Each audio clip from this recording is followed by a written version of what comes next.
So hello guys, welcome back to my channel. So आज हम start करने जा रहे हैं अपना सेमेस्टर फोर्थ इनऑर्गेनिक केमिस्ट्री का टॉपिक नॉन एक्वस सॉल्वेंट्स, जिसका रहेगा आज लेक्चर नंबर 1। सो इसमें हम कौन कौन से टॉपिक्स कवर करेंगे। First is what are non aqueous solvents and its types, second is physical properties of solvents and third is types of reaction in non aqueous solvents. बहुत टाइम से जो reactions जो है वो हो रही थी, वो सिर्फ एक सॉल्वेंट से हो रही थी जिसको बोला गया वाटर, इजीली अवेलेबल होता है। दूसरा, उसकी लॉन्ग लिक्विड रेंज होती है, मतलब 0 डिग्री से लेके 100 डिग्री सेल्सियस तक जो है वो वाटर एज अ लिक्विड रह सकता है। इसका हाई डाई इलेक्ट्रिक कांस्टेंट होता है और इसकी डाईपोल मूवमेंट भी होती है। और पानी जो है वो न्यूट्रल होता है, नॉन पॉइजनस होता है, इसलिए ये लार्ज वैरायटी ऑफ सब्सटेंस में जो है वो यूज़ किया जाता है। लेकिन जो है वो बहुत से अटेम्प्ट किए गए, किस लिए? ताकि हम ऐसे सॉल्यूशंस या ऐसे सब्सटेंसेस को फाइंड आउट कर सकें जो कि एक गुड सॉल्वेंट बिहेव कर सके। तो ऑर्गेनिक केमिस्ट ने ऐसे बहुत से सॉल्वेंट्स निकाले, like benzene, acetone etcetera, for dissolving organic compounds which are insoluble in water. अब ये जो ऑर्गेनिक केमिस्ट ने सॉल्वेंट्स निकाले, किस लिए निकाले थे? ताकि वो ऑर्गेनिक कंपाउंड्स को डिसॉल्व कर सके जो कि पानी के अंदर insolubles हैं। Solvents other than water which are used for carrying out chemical reactions are called non-aqueous solvents। कि ऐसे solvents जो पानी नहीं है बट पानी के अलावा कुछ भी हैं, उन्हें जो कि chemical reactions को carried out करवाते हैं, उन्हें कहा गया non-aqueous solvents। जैसे example liquid NH3, H2SO4 and liquid SO2। ये so here are the types of non aqueous solvents. कि नॉन एक्वस सॉल्वेंट्स जो हैं वो कितने टाइप्स के होते हैं। Number 1 is protonic and non protonic solvents, second is acidic, basic और amphoteric solvents, third is ionising and non ionizing solvents and fourth is coordinating and non coordinating solvents. So first is protonic and non protonic solvents. So ऐसे solvents जिनमें से H positive ion या protons को easily जो है वो derive के लिया जाता है, उन्हें कहा जाता है प्रोटोनिक और प्रोटिक सॉल्वेंट्स। इनमें जो है वो आयोनाइजेबल हाइड्रोजन जो है वो प्रेजेंट होता है, जिसकी वजह से इसे जो है वो इजीली डिराइव कर लिया जाता है। Example H2O, HF and H2SO4 and HCN। ऐसे सॉल्वेंट्स जिनमें से प्रोटॉन्स को जो है वो इजीली डिराइव नहीं किया जाता, उन्हें कहा जाता है नॉन प्रोटोनिक और एप्रोटिक सॉल्वेंट्स, और इनके अंदर जो है वो आयोनाइजेबल हाइड्रोजन जो है वो प्रेजेंट नहीं होता। Example liquid SO2, N2O4, C6H6 and carbon tetra chloride. So next is acidic, basic and amphoteric solvents. ऐसे सॉल्वेंट्स जिनके पास स्ट्रॉन्ग टेंडेंसी होती है अपने प्रोटॉन्स को डोनेट करने की, और जो एसिडिक होते हैं मीडियम में या नेचर में, उन्हें कहा जाता है एसिडिक और प्रोटोजेनिक सॉल्वेंट्स। एग्जाम्पल हैं H2SO4 और एसिटिक एसिड्स। और ऐसे सॉल्वेंट्स जिनके पास स्ट्रॉन्ग टेंडेंसी होती है टू एक्सेप्ट प्रोटॉन्स और जो बेसिक होते हैं नेचर में, उन्हें कहा जाता है बेसिक और protophilic solvents. Example liquid NH3, pyridine और हाइड्राजीन। और ऐसे सॉल्वेंट्स जिनके पास ना तो स्ट्रॉन्ग टेंडेंसी होती है गेन करने की और ना ही स्ट्रॉन्ग टेंडेंसी होती है लूज करने की प्रोटॉन्स, उन्हें कहा जाता है एम्फोटेरिक सॉल्वेंट्स। बट ये बिहेव कर सकते हैं एज ए एसिडिक और as a basic depending upon the nature of reacting species, उन्हें कहा जाता है एम्फोटेरिक सॉल्वेंट्स। ऐसे सॉल्वेंट्स जो एसिडिक और बेसिक तो बिहेव कर सकते हैं depend upon the nature of reacting species, but उनके पास ना तो स्ट्रॉन्ग टेंडेंसी होती है गेन करने की प्रोटॉन, ना स्ट्रॉन्ग टेंडेंसी होती है लूज करने की प्रोटॉन, उन्हें कहा जाता है एम्फोटेरिक सॉल्वेंट्स। उनके एग्जाम्पल हैं ethyl alcohol and methyl alcohol. Next is ionizing and non ionizing solvents. ऐसे सॉल्वेंट्स जो कि कैपेबल होते हैं सेल्फ आयोनाइजेशन के लिए, उन्हें कहा जाता है आयोनाइजिंग सॉल्वेंट्स। ये जनरली पोलर या आयनिक होते हैं नेचर में। एग्जाम्पल NH3, HF और SO2। सेल्फ आयोनाइजेशन का मतलब है कि वो सब्सटेंस एक अपने ही साथ रिएक्ट करके जो है वो आयंस में कन्वर्ट हो जाता है। For example NH3 plus NH3 give rise to NH4 positive plus NH2 negative.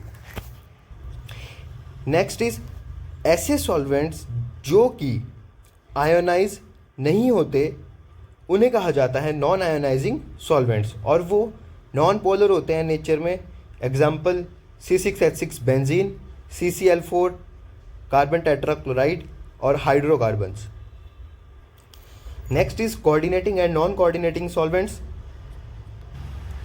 ऐसे सॉल्वेंट्स जो या तो कैपेबल होंगे कोऑर्डिनेट करने में विद मेटलाइंस या फिर कैपेबल होंगे कोऑर्डिनेट करने में with A9 of the solutes, ऐसे सॉल्वेंट्स को कहा जाता है coordinating solvents. Example NH3, SO2, DMSO and DMF।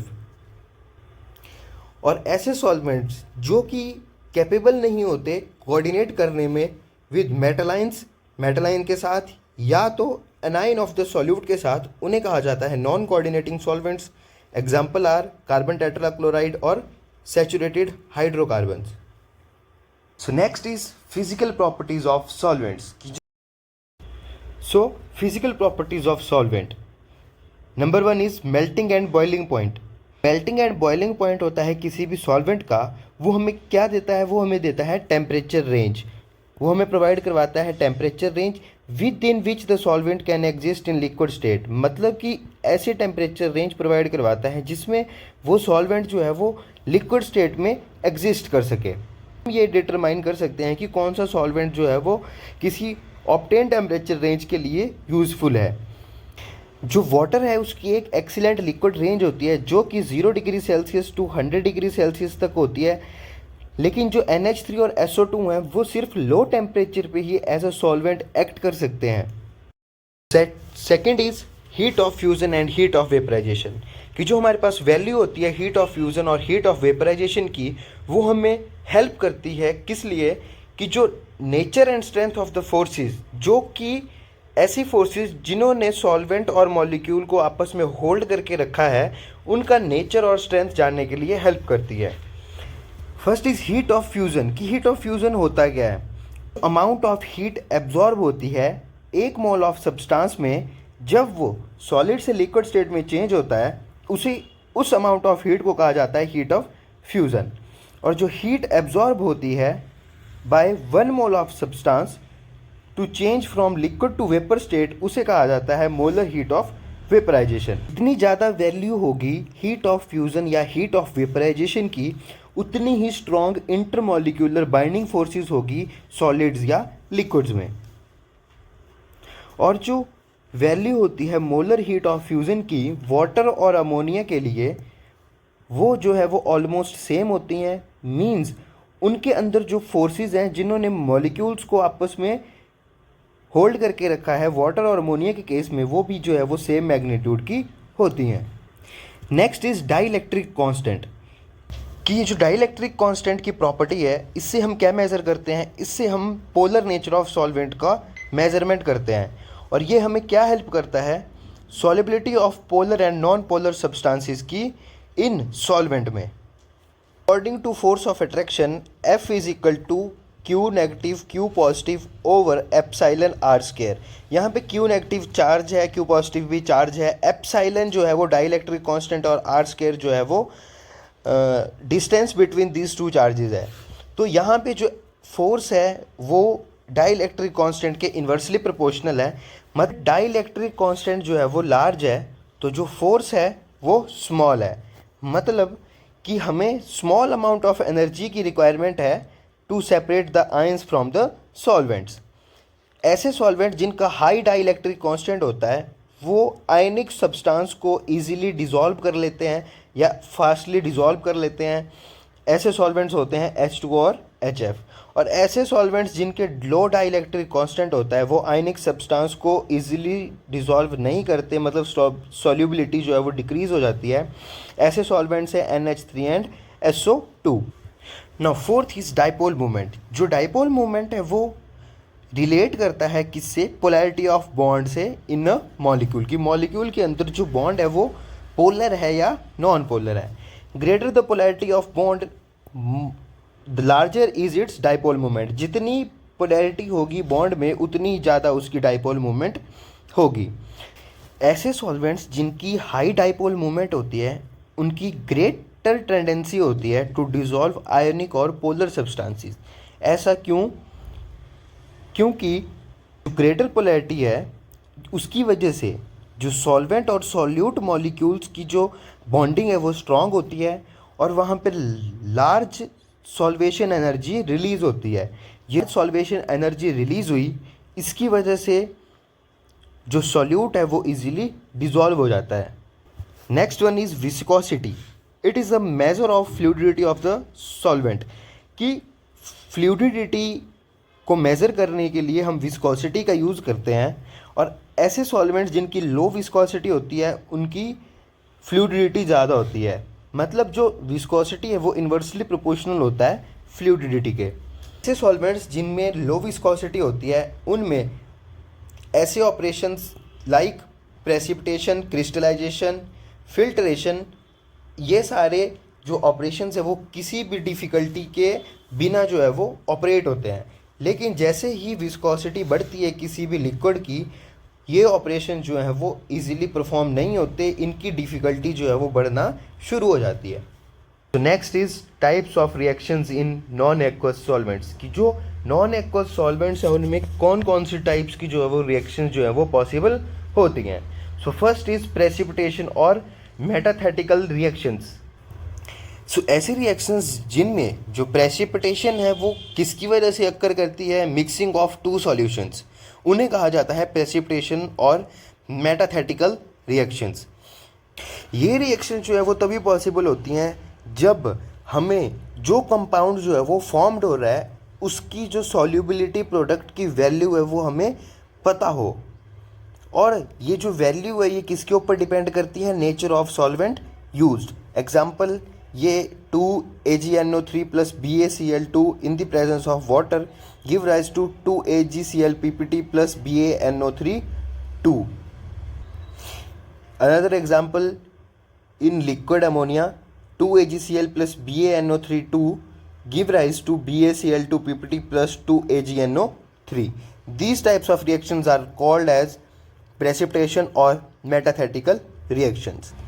Second type, ये चीज़ जो है वो नाम से क्लियर हो रही है कि यहाँ पे जो है वो फॉर्मेशन ऑफ सॉल्ट जो है वो देखने को मिलेगी, जो कि एप्रोप्रिएट एसिडिक और बेसिक सब्सटेंस के बीच में होती है और हमें जो है वो फॉर्मेशन ऑफ सॉल्ट देखने को मिलती है।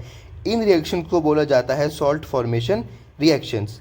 यूरिया की रिएक्शन जब हम NaOH के साथ करवाते हैं इन वाटर H2O, तो वहाँ पे जो सोडियम यूरेट है ये कैन नॉट बी प्रिपेयर्ड, ये प्रिपेयर्ड नहीं होता, क्योंकि वहाँ पे जो strong base available in water that is OH negative ion will not take proton from urea molecule. जो ये OH नेगेटिव प्रेजेंट होता है ये यूरिया मॉलिक्यूल से जो H पॉजिटिव प्रोटोन है वो कलेक्ट नहीं करता है या टेक नहीं करता है, जिसकी वजह से सेपरेशन ऑफ सोडियम यूरेट जो है वो हमें देखने को नहीं मिलती। लेकिन ये सॉल्ट जो है वो किसकी प्रेपरेशन में, किसकी प्रेजेंस में जो है वो बनाया जा सकता है? लिक्विड अमोनिया की प्रेजेंस में, by the reaction of urea with sodamide. जब हम यूरिया की रिएक्शन सोडियामाइड के साथ करवाएंगे in the presence of liquid ammonia तो हमें सोडियम यूरेट की फॉर्मेशन देखने को मिलेगी विद NH3। सो इससे हमें इन एग्जाम्पल से हमें यही चीज़ देखने को मिलती है। जो यहाँ पे ये वर्ड यूज़ किया गया है एप्रोप्रिएट, तो यहाँ पे जो है वो एप्रोप्रिएट H2O नहीं था, लेकिन यहाँ पे जो है वो NH3 एक एप्रोप्रिएट सब्सटेंस था, जिसकी वजह से जो है वो हमारे पास फॉर्मेशन ऑफ सॉल्ट देखने को मिली। Third is acid base reactions. ये जो एसिड बेस रिएक्शंस हैं नॉन एक्वस सॉल्वेंट्स में ये एक्सप्लेन्ड होती हैं on the basis of solvent system concept. Solvent system concept क्या बोलता है कि एसिड एक ऐसा सब्सटेंस है जो बाय डायरेक्ट डिसोसिएशन और reaction with solvent gives cation characteristics of the solvent. कि एसिड एक ऐसा सब्सटेंस है जो या तो डायरेक्ट डिसोसिएट हो जाएगा या रिएक्ट करेगा सॉल्वेंट के साथ, ताकि जो है वो ये कैटाइन कैरेक्टरिस्टिक ऑफ सॉल्वेंट जो है वो दे सके। और बेस एक ऐसा सब्सटेंस है जो कि हमें एनायन कैरेक्टरिस्टिक्स ऑफ सब्सटेंस जो है वो देता है। एसिड बेस बिहेवियर है एक सब्सटेंस का, वो किस पे डिपेंड करता है? Number 1 is acid base nature of solvent. Number 2 is character of the solute, and the third one is solute solvent interaction. जो एसिड और बेस बिहेवियर है सॉल्यूट का एक सॉल्वेंट के अंदर, वो किसके ऊपर डिपेंड करता है? एसिडिटी और basicity of the solvent. Solute का अपना कुछ नहीं होता, ये एसिडिटी और basicity of the solution solvent के ऊपर डिपेंड करता है। For example, acidic acid behaves as strong acid in ammonia, weak acid in water and a base in sulphuric acid. कि ये जो एसिडिक एसिड है इसका कोई अपना बिहेवियर नहीं है, ये किसके ऊपर डिपेंड कर रहा है? एसिडिटी और बेसिडिटी ऑफ द सॉल्वेंट, जिसकी वजह से अमोनिया के केस में तो ये स्ट्रॉन्ग एसिड बिहेव कर रहे हैं, वाटर के केस में ये वीक एसिड बिहेव कर रहा है, और सल्फ्यूरिक एसिड के केस में ये एक वीक बेस के रूप में जो है वो बिहेव कर रहा है, जिससे हम ये क्लियर कर सकते हैं कि ये जो सॉल्यूट है ये टोटली किसके ऊपर डिपेंड है? सॉल्वेंट के ऊपर। ऑफ रिएक्शंस इज सॉल्वोलिटिक रिएक्शन और सॉल्वोलिसिस। सो ये ऐसी रिएक्शंस हैं जिनमें जो सॉल्वेंट मॉलिक्यूल है वो रिएक्ट करेगा सॉल्यूट के साथ as in such a way that solvent molecule split into two parts. कि ये ऐसी रिएक्शंस हैं जिनमें जो सॉल्वेंट मॉलिक्यूल है वो सॉल्यूट से ऐसे रिएक्ट करेगा कि जो सॉल्वेंट है वो दो पार्ट्स में स्प्लिट हो जाए, जिनमें से वन और बोथ, या तो एक या तो दोनों जो हैं वो सॉल्यूट मॉलिक्यूल के साथ अटैच कर जाएं। उन रिएक्शंस को कहा जाता है सॉल्वोलिटिक रिएक्शंस और सॉल्वोलिसिस। ये जो रिएक्शंस हैं ये कैसे होती हैं? Through self ionization of the solvent. कि जो सॉल्वेंट है वो खुद से जो है वो सेल्फ आयोनाइज्ड होगा और जो कंसंट्रेशन ऑफ कैटायन और एनायन है वो वहाँ पे चेंज होगी। For example, water as a solvent. Water as a solvent सबसे पहले ये खुद ऑटो आयनाइज्ड या सेल्फ आयोनाइज्ड हुआ, फिर जो है वो रिएक्शन प्रोसीड हुई, तो यहाँ पे जो कंसंट्रेशन ऑफ H3O पॉजिटिव है वो बढ़ी और कंसंट्रेशन ऑफ OH नेगेटिव है वो भी बढ़ी। तो या तो कंसंट्रेशन ऑफ कैटायन या एनाइन जो है वो वहाँ पे चेंज होगी ही होगी। ये हमारे पास दो और एग्जांपल हैं। जो वाटर की सॉल्वोलिसिस है उसे कहा जाता है हाइड्रोलिसिस, जो अमोनिया की सॉल्वोलिसिस है उसे कहा जाता है अमोनोलिसिस, जो अल्कोहल की सॉल्वोलिसिस है उसे कहा जाता है अल्कोहोलिसिस, और जो एसिटिक एसिड की सॉल्वोलिसिस है उसे कहा जाता है एसिटोलिसिस। Next is solvation. ऐसी रिएक्शंस जिनमें मॉलिक्यूल्स ऑफ सॉल्वेंट, मतलब जो सॉल्वेंट है वो अटैच हो जाए सॉल्यूट स्पीसीज के साथ, उन्हें कहा जाता है सॉल्वेशन रिएक्शंस। और जो स्पीसीज जो है वो इन रिएक्शंस में फॉर्म्ड होती हैं उन्हें कहा जाता है सॉल्वेट। जो वाटर की सॉल्वोलेशन है उसे कहा जाता है हाइड्रेशन, जो अमोनिया की सॉल्वेशन है उसे कहा जाता है अमोनिएशन, जो अल्कोहल की सॉल्वेशन है उसे कहा जाता है अल्कोहोलेशन, और जो रिजल्टिंग सॉल्वेट्स होते हैं उन्हें कहा जाता है हाइड्रेट्स, अमोनिएट्स एंड अल्कोहलेट्स। फॉर एग्जांपल, ये अमोनिया की सॉल्वेशन है, ये वाटर की सॉल्वेशन है, ये एसिड की सॉल्वेशन है। जो सॉल्वेशन ऑफ कैटायन है वो कैसे होती है? Through ion dipole interaction between. जो आयन डाइपोल इंटरेक्शन होगी वो किसके बीच में होगी? पॉजिटिव कैटायन और negative end of the dipole. Means जो सॉल्वेशन ऑफ कैटायन है वो कैसे होगी? Through ion dipole interaction. जो आयन डाइपोल इंटरेक्शन होगी वो किसके बीच में होगी? Positive part of cation and the negative part of the solvent, या थ्रू कोऑर्डिनेट बॉन्ड, जिसमें जो सॉल्वेंट मॉलिक्यूल है वो पेयर ऑफ इलेक्ट्रॉन जो है वो डोनेट करेगा किसको? कैटायन को। और जो सॉल्वेशन ऑफ एनायन होती है वो भी जो है वो थ्रू आयन डाइपोल इंटरेक्शन होगी बिटवीन किसके बीच में? Negative ion, negative end of anion and positive end of the solvent, और through hydrogen bonding in case of solvents like H2O, NH3 and HF। या तो वो नेगेटिव एंड ऑफ एनाइन और positive end of solvent के through होगी, या तो वो हाइड्रोजन बॉन्डिंग के थ्रू होगी। किन केसेस में? H2O, NH3 और HF में। मीन्स जहाँ पे हाइड्रोजन बॉन्डिंग की पॉसिबिलिटी होगी वहाँ पे हाइड्रोजन बॉन्डिंग के थ्रू होगी। सो इसी के साथ हम अपना लेक्चर फर्स्ट जो है वो कंप्लीट करते हैं। होप आप सभी को ये लेक्चर जो है वो अच्छे से समझ आया होगा। अगर आपको किसी भी टाइप की क्वेरी होती है या कोई भी प्रॉब्लम आती है तो आप या तो वीडियो के कमेंट में अपनी क्वेरीज डाल सकते हैं या हमारे साथ हमारे इंस्टाग्राम हैंडल पे जुड़ सकते हैं। ऐसे ही मज़ेदार वीडियोस के लिए और क्लियर कॉन्सेप्ट और कंप्लीट नोट्स के लिए हमारे चैनल को सब्सक्राइब करें और बेल आइकन को प्रेस करना ना भूलें ताकि आप कोई भी अपडेट जो है वो मिस ना करें। और आप हमारे इंस्टाग्राम हैंडल पे भी हमारे साथ कनेक्ट कर सकते हैं। Be the part of came curious family. Thank you.